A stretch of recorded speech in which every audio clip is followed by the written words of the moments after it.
Hi guys, so I have to have surgery on my ankle coming up, and it brought up this story because I keep chickening out. It's obviously not time sensitive surgery, but I'm in pain without it. And I chickened out, and I had a friend ask me, like, why? Did you have a bad experience? And I'm like, no. Oh, wait, because there was the time when I had my youngest son, and out of nowhere at 31 weeks pregnant, pregnancies are 40 weeks, so 2 months early, I was in the hospital on bed rest. Anyway, long story short, it was a complicated emergency C-section, and the anesthesia wore off during the procedure. So maybe that's what it is. So I'll tell you the story. So when I had Nick, I already told you guys, I found out in jail. And so from there, I had to get my life together. So I went from jail to a halfway house where I was allowed to like have my baby and stay till I was done with the house, even if I had my baby. There was like a special house to the side for like a few moms and their babies. So I was there, and I was pregnant, and oh, I thought my water was leaking, and I went to the doctor because it just smelled funny. I don't know. Anyway, you pee yourself a lot when you're pregnant. It's a thing. You know what I mean? So I didn't know for sure. And she said, no, you're just peeing yourself. And I said, like, I've never been so relieved to hear I'm just peeing myself. So that's fine. But a week later, something wasn't right. And I went back, and they said, in fact, my water was leaking. I was only 26 weeks pregnant. I'm way far away from family. I was by myself. And where I was, the hospital had no NICU, which is like an ICU for babies if you have your baby early. So they had to send me to Boston. And I wasn't supposed to have a phone at the halfway house. I think I did. So the hospital was right behind my doctor's office. And they said, walk over there and they're going to transport you to Boston. And I'm like, okay. So I'm by myself. I can't remember. I think I was trying to call people, but I don't remember talking to anyone. The next thing I remember, I'm in the ambulance, and this nurse is getting in with a backpack. And I'm like, what is the backpack for? And she's like, oh, it's for just in case of a baby. And I'm like, what the fuck? Like, my water's leaking. I'm 26 weeks pregnant. This baby is supposed to change me and save my life, and I don't even know what's happening right now. And I'm scared, and nobody's explaining anything, and I don't have anyone with me. And they put the fucking sirens on and take me to Boston in an ambulance with the siren on. Like, I think I'm about to have this baby, like, contractions should be starting soon. I don't know what's going on. So that was scary. And anywho, I get to the hospital. My water's leaking. It stays leaking. And I'm in the hospital now on bed rest because I have to stay where there's a NICU. And I can't go back to the halfway house. So I stay in the hospital. I'm there for like weeks. 3 weeks, 4 weeks. I don't know how many weeks. 5 weeks? Because 26 weeks. And then at 31 weeks pregnant. And I'll tell you something. I was bad. Oh, should I tell you? I smoked my whole pregnancy. I smoked cigarettes. I was terrible. Not the whole pregnancy. I didn't smoke in jail. And then when I got out, I started smoking cigarettes again. Listen, I'm sorry. I'm a terrible person. Whatever. You know what I mean? God will deal with me later, I guess. But I did. And I'm stuck in that hospital. And you can't leave. You can't like go outside when you're on bed rest with your water leaking. So I had my own room and my own bathroom. I used to just put the hot water in the shower really hot and put a towel under the door.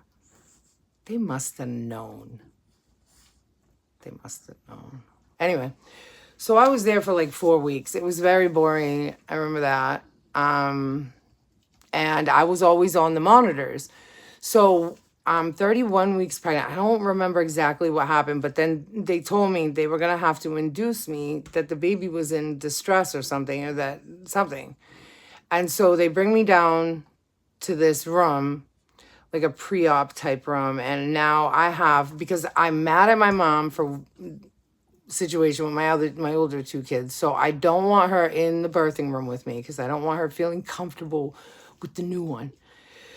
So I had my friend from Cape Cod that I knew was there with me. I can't even remember her name.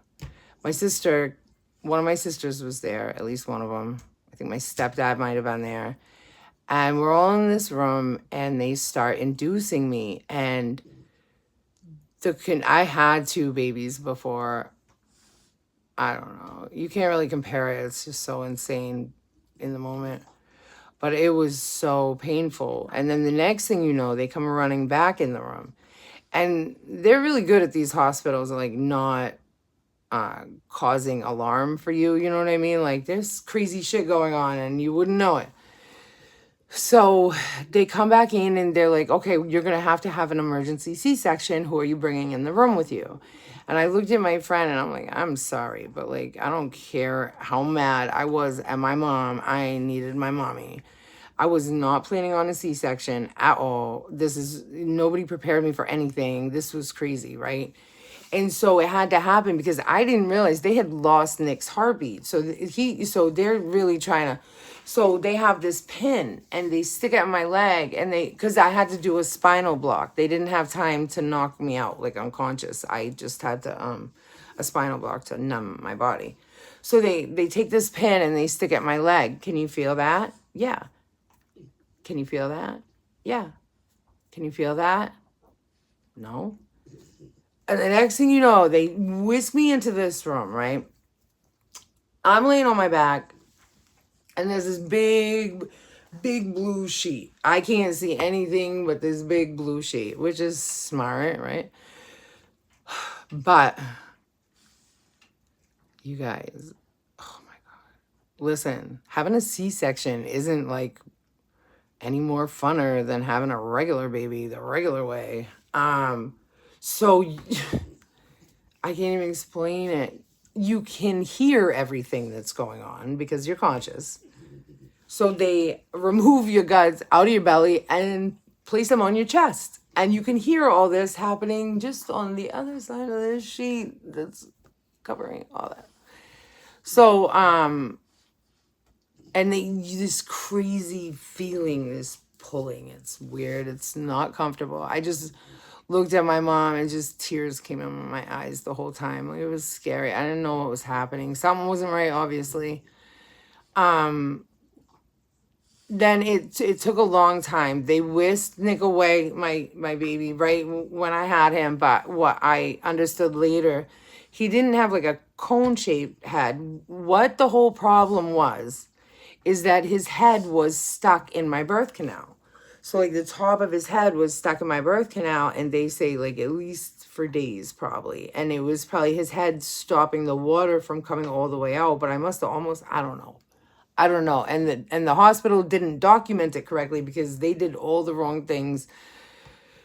And I could have done something about that, but whatever. Anyway, so it takes a long, long time.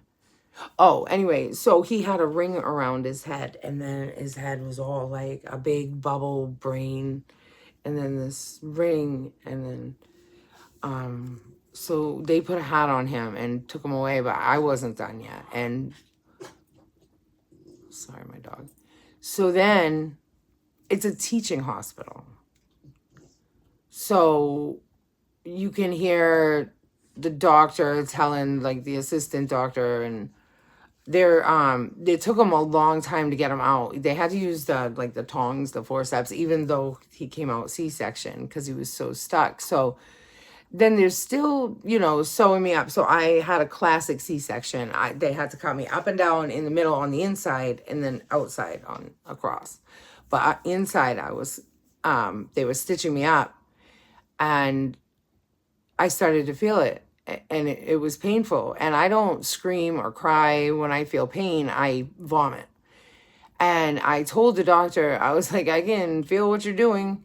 And he said, oh, you feel the pulling. And I'm like, no, no, no, no. Mm-mm. I can feel that my guts are open and you're sewing me up. Like, I can feel it. And so I remember the anesthesiologist says to the assistant or the student, we'll give her more anesthesia. And he goes, I didn't bring more anesthesia. And he goes, we'll go get some more anesthesia. And at that moment, since I knew there was no relief in immediate sight, I started to vomit and my guts were still open. And they kicked my mom out of the room. My mom said she never seen so much blood. And I don't know. They kept me really calm. I didn't really know what was going on. They sewed me up. My son was in the NICU. He was only there for 2 weeks. He was 8 weeks early and weighed 4.5 pounds, which is pretty big for that early.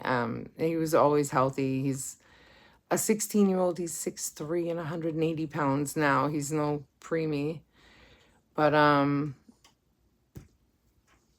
yeah. I won't watch the movie Awake. That's about people waking up during surgery. And like, so all these different stories or different times in my life, like I compartmentalize them. And like, that's that Jess over there. And that's, there's paralegal reckless. There's jail reckless. There's homeless reckless. There's, college degree reckless. Like there's all these different times in my life, and sometimes it's hard to connect everything together in the sense that it took someone asking me if I ever had a bad experience during surgery to really put it together that maybe that moment is part of what's making me anxious. It was funny because I was fighting with my 16-year-old today, and he goes, you never do anything for me.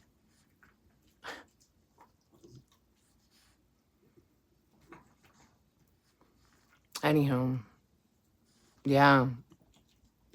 So Nick really is my angel, and talking about chances, second chances at life. He had some ongoing, issues from,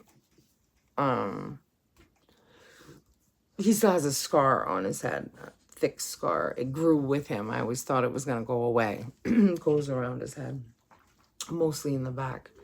I told him we're going to have to come up with a good story, like a shark bite or something, because he's like, why? I was like, okay, when you're older and some girl asks how you got the scar on your head, you're not going to want to say, like, I was stuck in my mother's birth canal. We got to come up with a good story for him. Anyway, one more thing. I almost forgot this part. So back to the fact that it's a teaching hospital. I have a tattoo that was right in the middle of my C-section. And my mom was so mad at me. So now they let my mom back in the room. Everybody's back in the room. I'm okay. They're finally sewing me up. I'm okay. Everybody's okay. And I can hear the doctor explaining how you sew. Oh, hell no. I said, no, doc. I have a tattoo and I need you to line that up the best you can. But certainly no one is learning on me. Okay? And we're going to line that dad up. My mom's like, you just almost died and you're worried about your tattoo. Yeah. And the doctor did an amazing job. I'm saying. But anyway, yeah. I think there's more to that story. Oh, when I got back to the halfway house, the girls were so mad that I had been out for so long, even though I was literally sitting in a hospital room for 4 weeks eating like Rice Krispies and chocolate cake, but whatever. You know what story they came up with? I would love to know who came up with this. But they said that I took a coat hanger and broke my own water. Who even came up with that? God, I wish you could hear this and tell me how you came up with that one. I don't know who did it. It was one of the girls. Halfway houses are like that. But anyway, I did not poke my own water. They shouldn't have induced me. They should have gone straight to a C-section. But you know what? At the end of the day, we're both okay. He was only in the NICU for 2 weeks. That was really, really hard for me. I had to go back and forth. I was like 2 hours away from the hospital, and I had to spend nights away from him and, pump the milk and bring it to the hospital and leave it. And it was hard and it was scary. It was only like 2.5 weeks. And then they had me put him on the preemie formula because, like, preemies have a hard time growing. Yeah, he was gaining over a pound a week, and they were like, okay, not only should you maybe slow down the preemie formula, we're going to stop that. How about you water down the formula? Anyway, he's a big boy now. And we made it. But I think that's a valid reason to be sketched out by anesthesia. Right? I'll get through it though. Now that I know what the problem is, G.I. Joe said it best. Knowing is half the battle. Now that I know the fear is from the past, you can take the fear and put it back in reality. That situation's over. This is a totally different situation, totally different time, totally different people. I'm okay. But I mean, I appreciate my friend asking me, so that I could acknowledge it. But had she not asked me, I don't know if I ever would have put it together.